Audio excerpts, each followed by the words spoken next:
Hello friends, welcome to our yield calculation series. और आज हम एक ऐसे रॉ मटेरियल के बारे में बात करने वाले हैं जिसका रिजल्ट जान के आपके होश उड़ जाएंगे।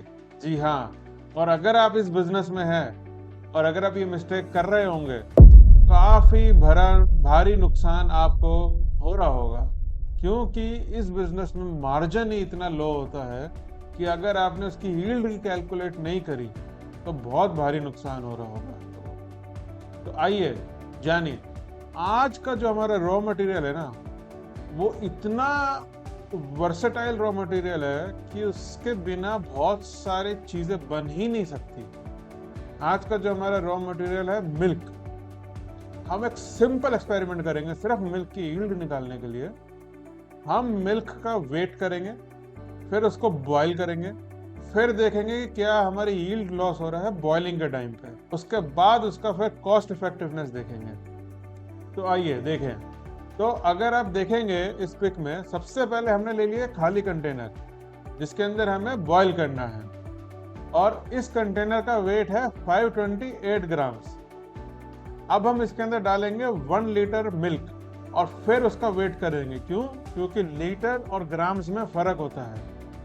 मिल्क खरीदते लीटर में है, लेकिन हम हमेशा अपनी क्वांटिटी ग्राम्स में कन्वर्ट करेंगे। तो अब देखिए इस पिक में, अभी हमारा total milk plus container total weight आ गया है 1539 ग्राम्स। यानी कि अगर हम इसके अंदर से कंटेनर का वेट माइनस कर दे तो अराउंड 1011 ग्राम्स हमारा मिल्क आ गया है। अब हम इसको बॉईल करेंगे और फिर चेक करेंगे कि क्या हमारा वेट आता है। ये देखिए, अब इस पिक में हमने इसका आफ्टर बॉईल करके वेट किया है, जो कि आया 1491 ग्राम।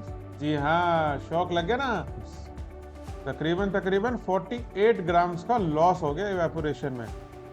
अगर आप इसकी कैलकुलेशन देखेंगे, ये देखिए कैलकुलेशन देखिए। पहले हमने कंटेनर वेट लिया था 528, फिर उसके अंदर दूध डाला, दूध का वेट आया 1011, फिर उसको हमने बॉईल किया, फिर बॉईल करके कंटेनर प्लस मिल्क का वेट आया 1491, फिर उसके अंदर से हमने कंटेनर का वेट माइनस कर दिया और आफ्टर बॉईल हमारा बचा 963।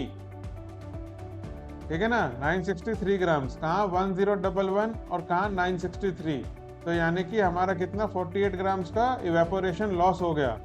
तो हमारा यील्ड ऑलमोस्ट 95% आया, यानी कि 5% हमारा यील्ड लॉस हो गया दूध के अंदर। और जबकि ज़्यादातर हलवाई जो दूध सेल करते हैं, वो दूध जब खरीदते हैं उसके बाद उसको बॉईल करते हैं और फिर उसको बेचते हैं, और इसके अंदर कितना ही मार्जिन होता है दूध के अंदर, ये आप सबको पता है। तो अगर आप भी ये गलती कर रहे हैं तो एक बार जरा ध्यान रख ले, दोबारा से कैलकुलेट कर लीजिएगा।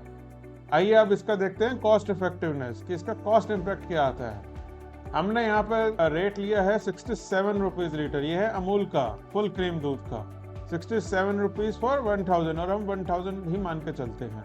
ठीक है, तो 67 का अगर 95% यील्ड के हिसाब से अगर हम कैलकुलेट करें तो हमारा आता है 70.5 पर केजी।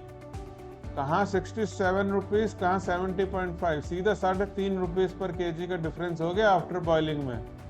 और इसके अंदर कितना मार्जिन होता है आप सबको पता है। तो यस, यील्ड को हल्के में मत लीजिए। मैं हर वीडियो में बोलता हूँ, हर एक चीज का हर स्टेप पे यील्ड निकाल के कैलकुलेट करो, तो पूरा आपका सेलिंग प्राइस, फूड कॉस्ट सब एक्यूरेट आएगा। अब इससे दूध बनाना, इससे मिठाई बनाना, उसकी यील्ड कैलकुलेट करना, तो सोचिए हर स्टेप में अगर यील्ड चेंज हो रहा है, चीज़ें चेंज हो रही हैं, तो एक अंदाजे पे काम मत कीजिएगा, क्योंकि कब रॉ मटेरियल फ्लक्चुएट हो जाए और आपका प्राइस सेम रह जाएगा आपको पता नहीं चलेगा। तो इसलिए यील्ड निकालना इतना इम्पोर्टेंट है। ऐसे ही मोर इंटरेस्टिंग फैक्ट्स किचन और अपने फूड बिजनेस को बचाने के लिए और प्रॉफिटेबल बनाने के लिए जुड़े रहिए और सब्सक्राइब कीजिए हमारा चैनल। मैं ऐसे ही वीडियोस और एक्सपेरिमेंट्स के साथ आपके पास आता रहूँगा। और हम इन्हीं चीज़ों को लेके एक डिटेल्ड वेबिनार भी करते हैं, जो कि अभी आने वाला है। हमारा हर मंथ एक वेबिनार होता है, सो हम उसके बारे में आपको अपडेट करते रहेंगे। आप हमारी वेबसाइट पे भी विजिट कर सकते हैं और देख सकते हैं कब लाइव वेबिनार हो रहा है इसके अंदर, जिसके अंदर हम आपको पूरा प्रोसेस बताते हैं सारी चीज़ों को लेकर, ताकि आपका प्रॉफिट निकलता रहे। अगर आप सच में इंटरेस्टेड हैं तो please do check the link and अगर आप इंटरेस्टेड हैं तो डू एनरोल। ये बहुत ही फायदा करता है एंड बहुत ज्यादा प्रॉफिट आपका बचेगा।